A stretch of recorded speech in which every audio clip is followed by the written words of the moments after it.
西豊です。今日はこちらのアストンマーティン DBX707 を紹介したいと思います。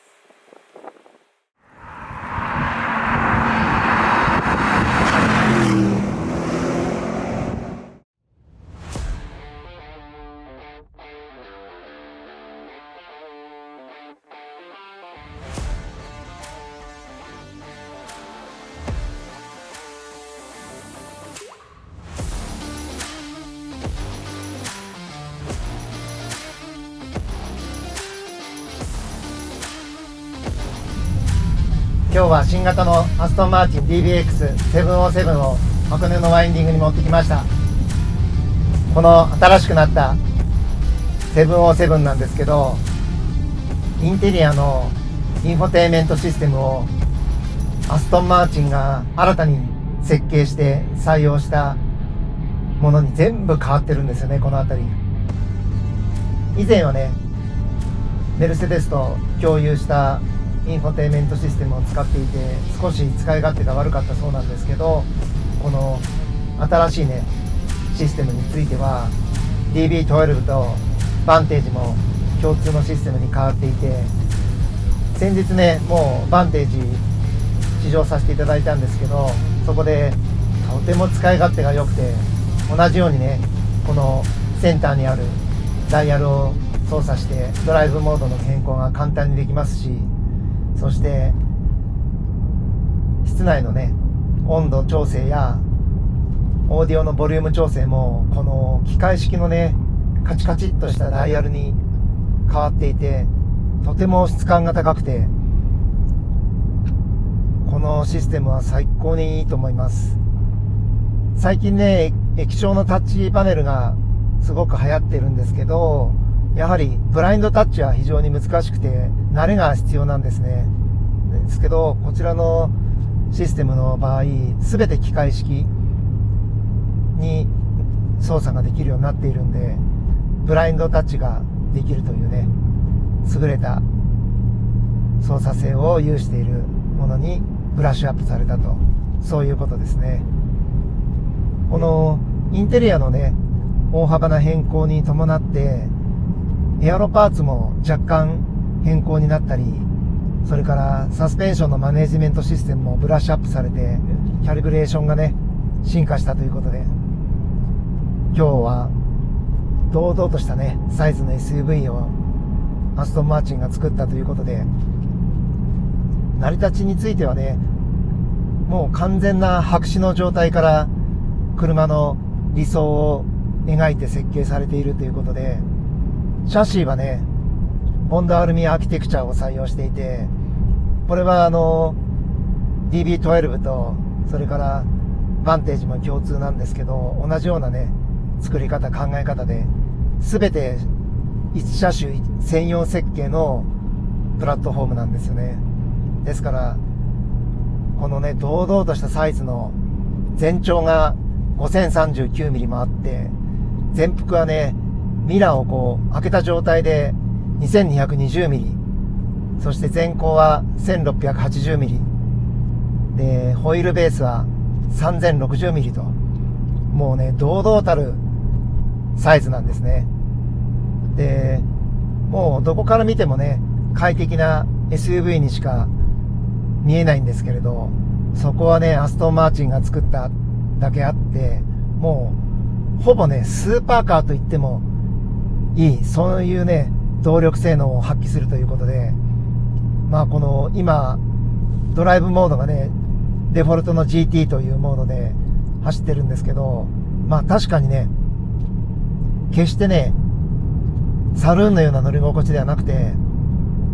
やはりスポーツカー的なピシッピシッとねした振動がドライバーズシートにも伝わってくるんですけど、決してねその振動が不快な振動ではなくて、もう骨格がねバッキバキに硬い光合成シャシーを有しているスポーツカーの突き上げ感と同じなんですね。ですから不快というよりは心地いい、今自分は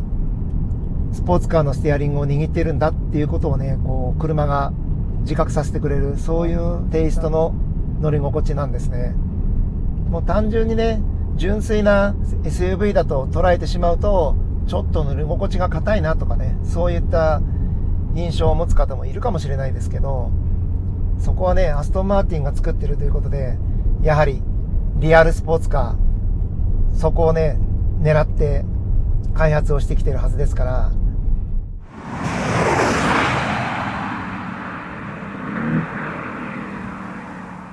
ウェイトが2390キロというね、まあまあ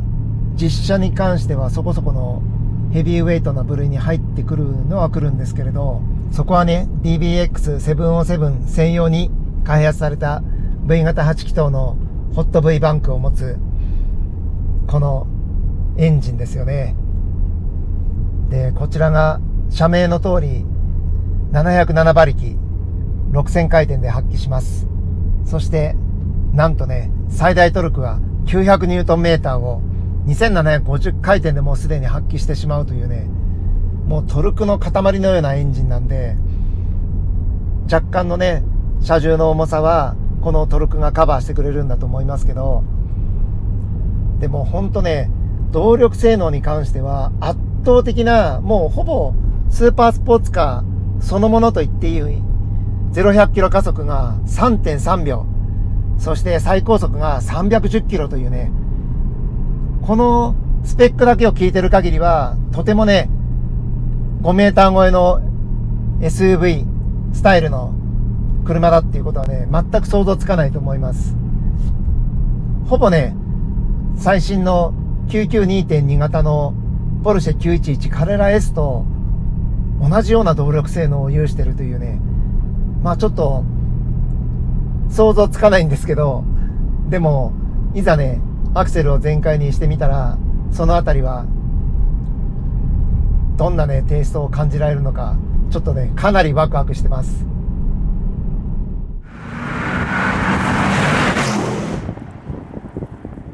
でね、0-100キロ加速とか最高速から見ていくと、まあライバルになりそうな SUV の形をした車っていうとね、フェラーリプロサングエぐらいしかもはやないというね、そんな高い実力を持っているんですけど、あちらはね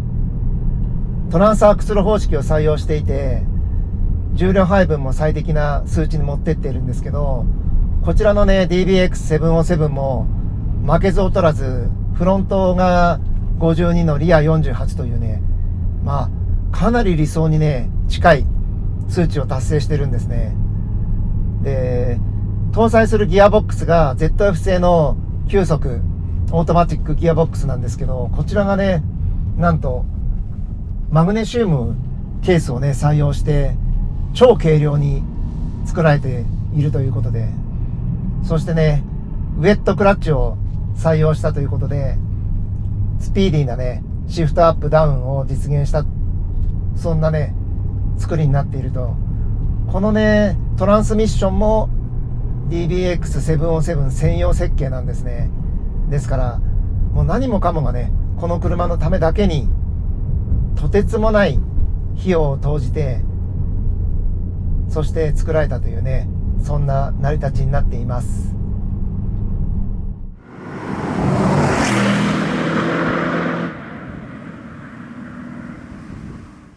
アストンマーチンのね最新モデル全て採用されてるんですけれども、この電子制御のねアクティブダンパーシステム、こちらも当然ね DBX 専用開発ということで、スプリングではなくてねエアチャンバーを採用していて、これがねトリプルチャンバーなんですね。ですからライドハイトを上にも下にもトータル95ミリ上げ下げができる機構になっていて、それはねこちらの車はなんとオフロードモードがあるんですね。やはり SUV ですから、そういうね状況のシーンにもちゃんと合わせたモードが設定されてるんですけど、でもねこんなにね綺麗なデザインの車で、インテリアもねものすごく豪華で綺麗ですから、まあ泥んこ遊びをねされる方は少ないんじゃないかなと正直思いますけど、でもねそういったモードもちゃんと備わっています。アンチロールバーがね 48V のエレクトリックアンチロールシステムが装着されているそうで、なんとねロール角が 0.7 度っていうね、ほぼスポーツカ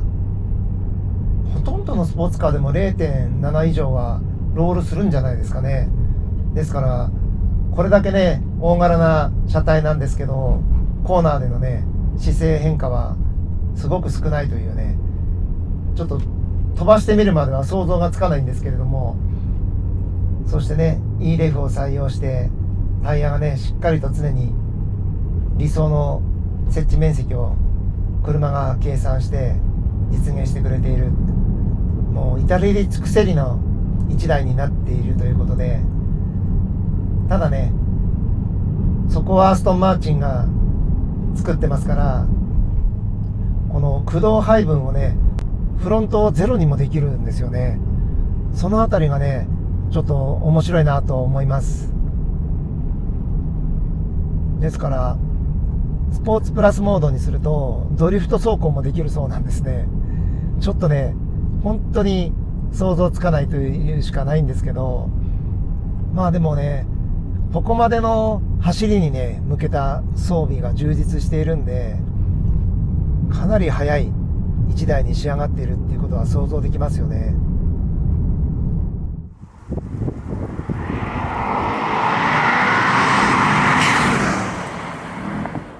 今デフォルトの GT モードで走っていたんですけど、セレクターレバーを操作してスポーツモードに変更して徐々にペースアップしていってみたいと思います。今日はね気温が摂氏 0.5 度っていうね相当寒い日になっているんですけど、当然路面温度はねマイナスだと思うんで、ところどころね湿った状態があるんで、まあタイヤがねなかなか温まらないかもしれないですけども、タイヤがね温まるまでは少し慎重に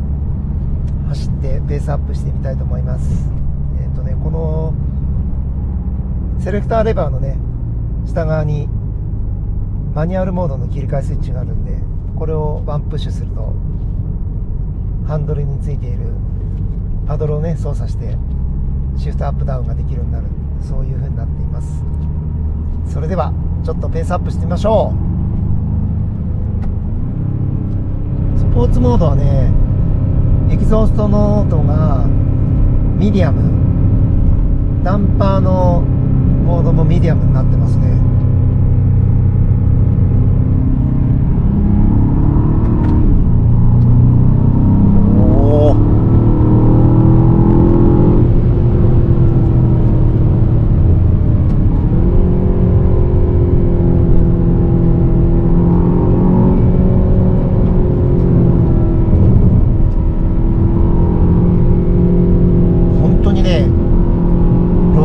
感じないですね。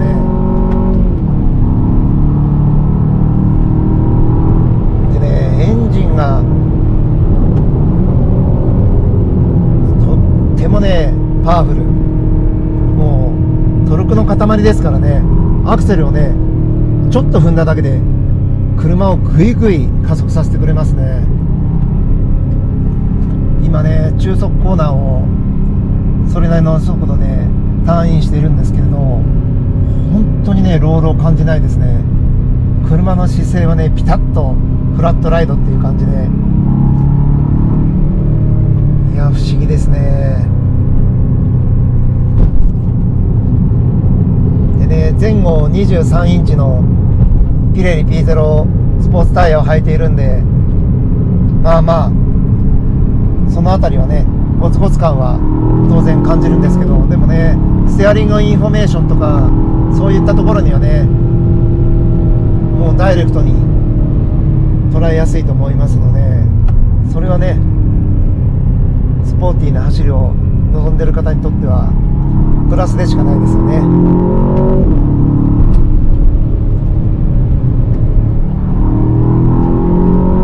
エレクトリックパワーステアリングもねやはり車速を増すとそれなりに手応えが増してとても自然でいいですね。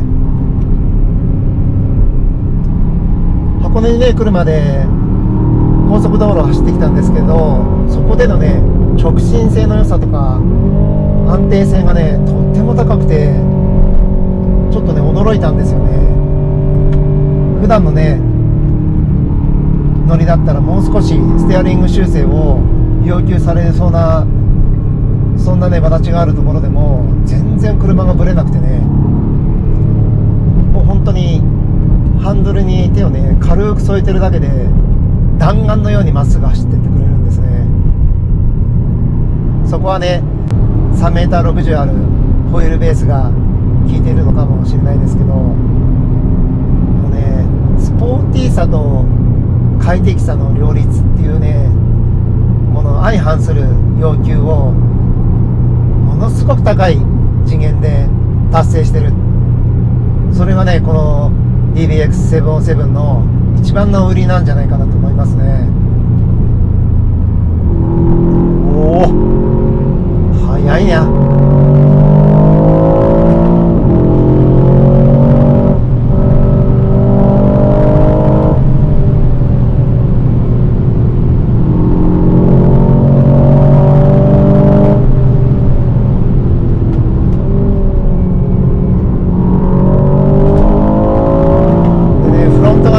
420mm、リア 390mm というね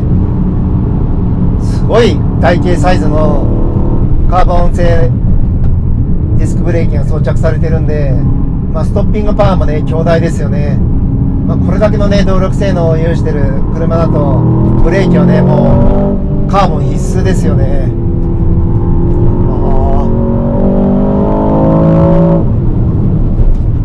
すごくトルクがあるんで、もうね3500回転も回ってればガンガン加速してってくれますね。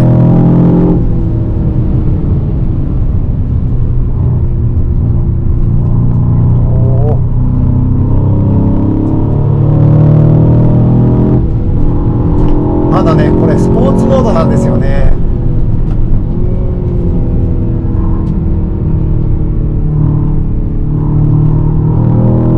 路面がねやはり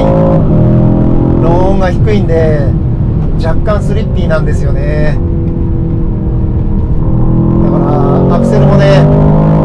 ガバッて全開にできなくて探りながら開けていく感じで、ブレーキもねドーンとかけたいんですけどじわじわってかけてあげないとアンダーが出やすくて、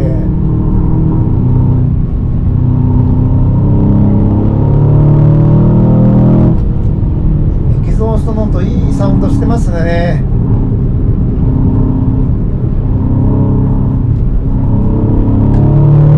やはりねウェイトがあるんでそれなりにね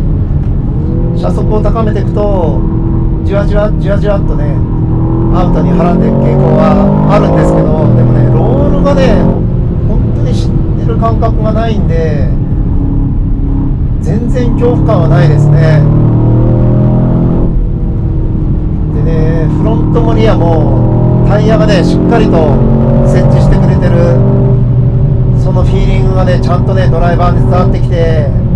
これはね SUV じゃないですね。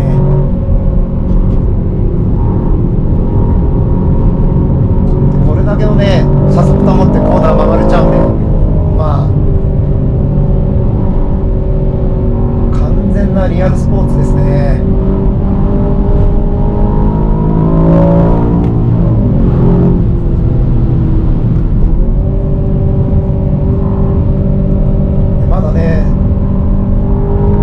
マイナスだと思うんですけど、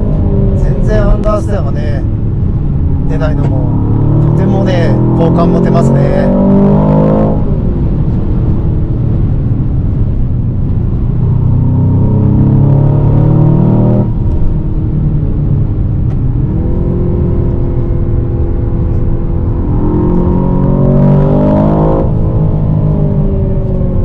これまだねサスペンションもミディアムでミディアムサウンドなんですね。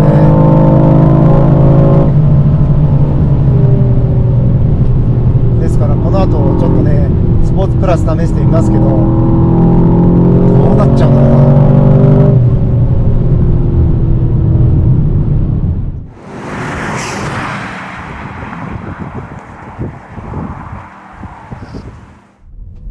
今日もね富士山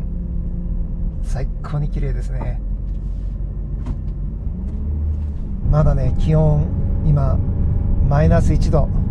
山のね頂上の方は気温が低いんですよね。ですから路面温度も当然マイナスなんですけど、ちょっとね気をつけながらスポーツプラスモードに変更して走ってみたいと思います。でメーターの表示をね変更して、このデフォルトのモードからねセンターメーターに変更するスポーツモードで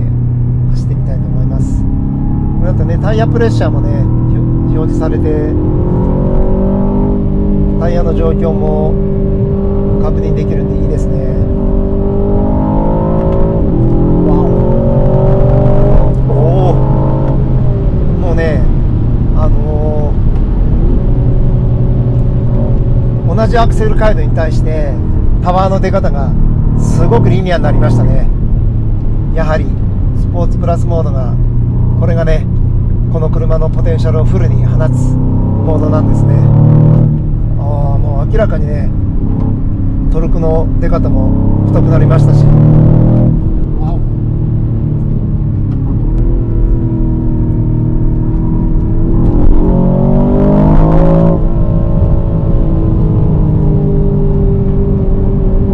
ブレーキもねもちろんタッチもいいんですけど、微妙なね車速コントロールもね本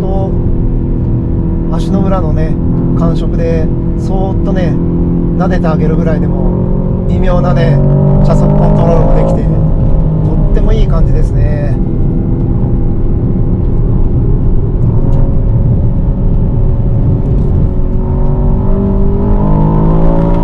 やっぱりねロールしないだけあってね、コーナーの限界に近づくとじわじわじわじわっとねアウトに流れていっちゃうんで、そこはねもうウェイトがねウェイトなだけあって仕方がないかもしれないですけど、それでもね相当速いですよこの車。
やっぱりね高い車速のままコーナーに入っていけちゃうんで、ステアリング操作はね相当シビアですね。いやこの領域はねこの車格車では初めてかもしれないですね。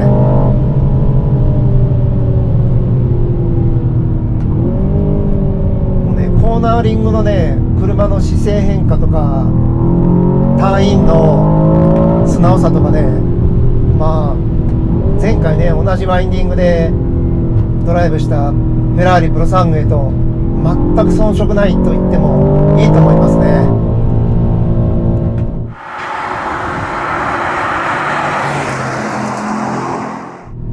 プロサングへはね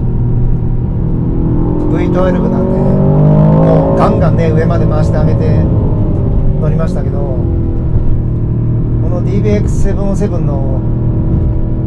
エンジンはねもうトルクがたっぷりあるんで、そこまでねギャンギャンに回さなくても全然ねグイグイ加速してってくれますから、シフトねアップダウンをねちょっとねゆっくりめでも全然大丈夫ですね。その分ねステアリング操作やアクセルブレーキに集中できるんで、とてもこの好ましいですね。い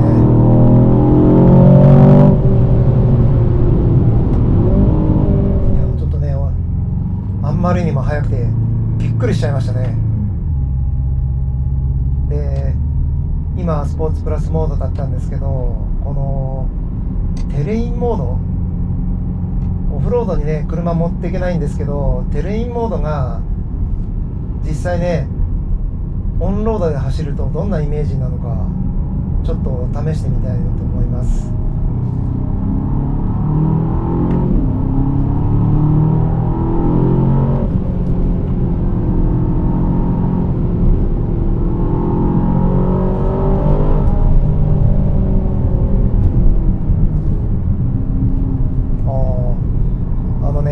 すごく足が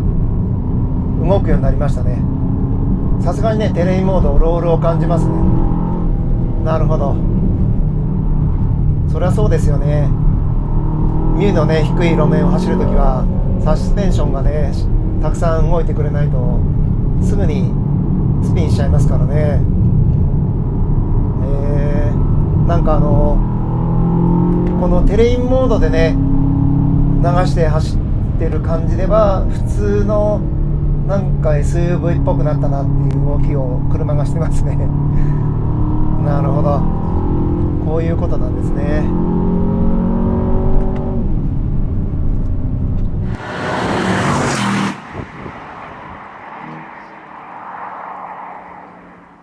セレクターをスポーツプラスにして、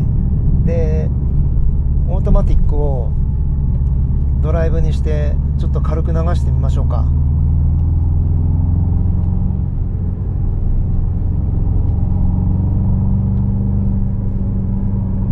なんかねエキゾーストの音が心地いいサウンドでいいですね。もちろんね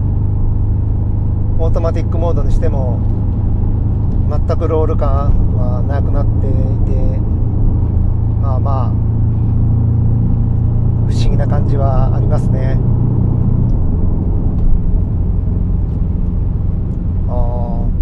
ハイスピードでね走ってた時は全然気にならなかったんですけれど、やはり車速を落としてね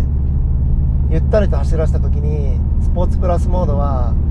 ダンパーの突き上げ感が結構ね体にきますね。まあといってもね耐えられないほどの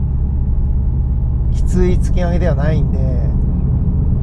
まあ全然これでも不快ではないですね。いやもうね最近のサスペンションのセットアップは決してね不快なほどの突き上げがないんですよね、どの車も。それでいてねちゃんとアンチロールはね働いてくれていて、でなかなかね気づきにくいんですけれど EDEF がね黒子に徹していい仕事してるんですよね。でおまけにねトルクベクタリングも装着されているそうで、まあ、その辺をねドライバーが体感で分かるかっていうとね正直オフモードがないんで、まあいつ作動してくれているのかっていうのはもう全然体感はできないんですけれど、ただこれだけのね車格で車重のある SUV のスタイルをした DBX707 をね相当なハイペースで走らせることができるっていうね、まあある意味マジックですよね。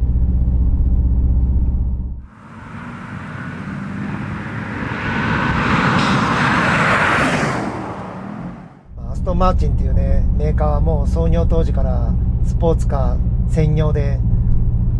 もちろんねルマン24時間レースに優勝したりとか素晴らしい戦績もあって、で今日現在はねフォーミュラ1にも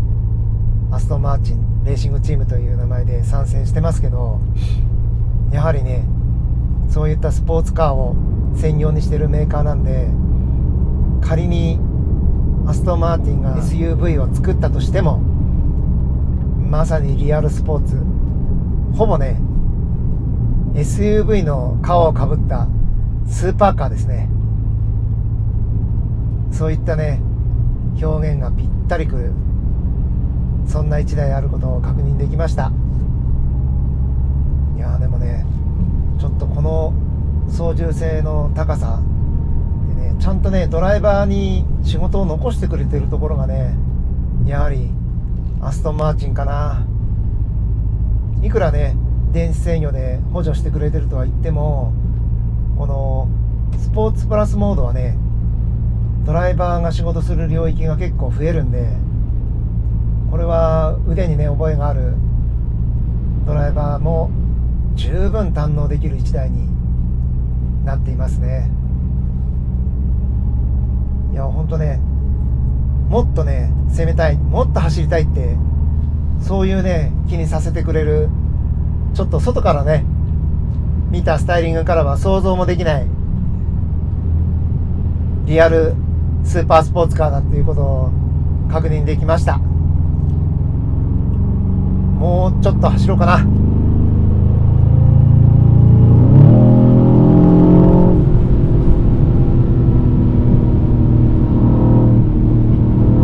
のサウンド、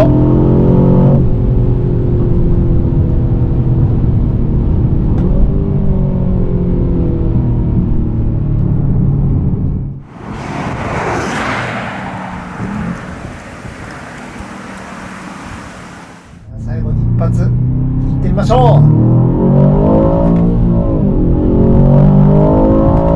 あっという間に6000まで吹き上がっちゃいますね。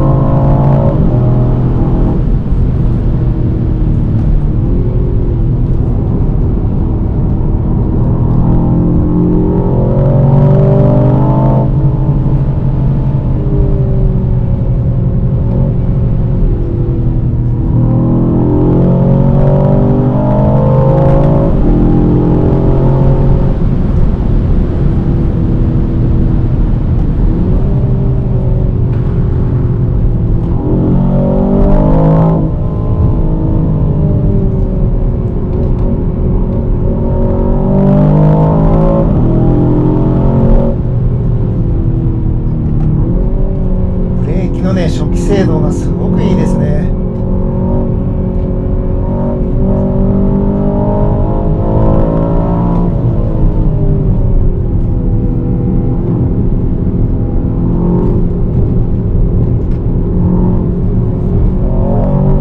っぱりね、大きなうねりはね体重がそれなりにあるんで、ちょっと動きがねワンモーション遅れたなっていう感じがしますけど、でもね全然それでも破綻をきたすこともなくね、常にタイヤがね路面に設置してる安心感、安定感がありますね。でももう縦方向のねグリップに関してはブレーキもトラクションも完璧な仕事をしてますね。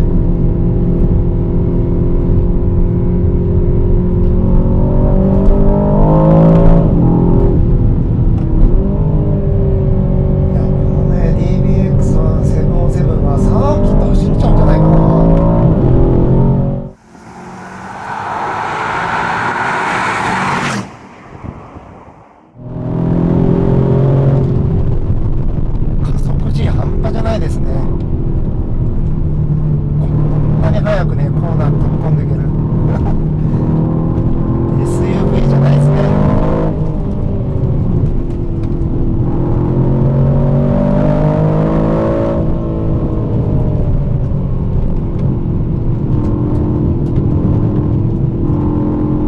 これね相当なね自信ないとこれだけの車速でねコーナー飛び込んでいけないんで、すごいなこの車。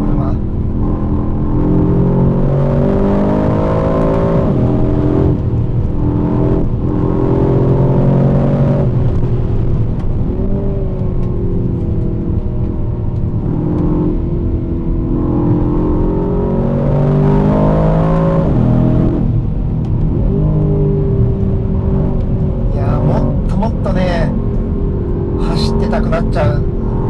そんな車ですね。最高です。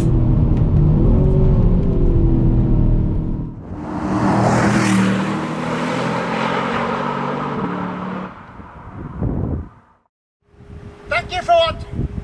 今日も最後まで見ていただいてありがとうございました。また次回もお楽しみに。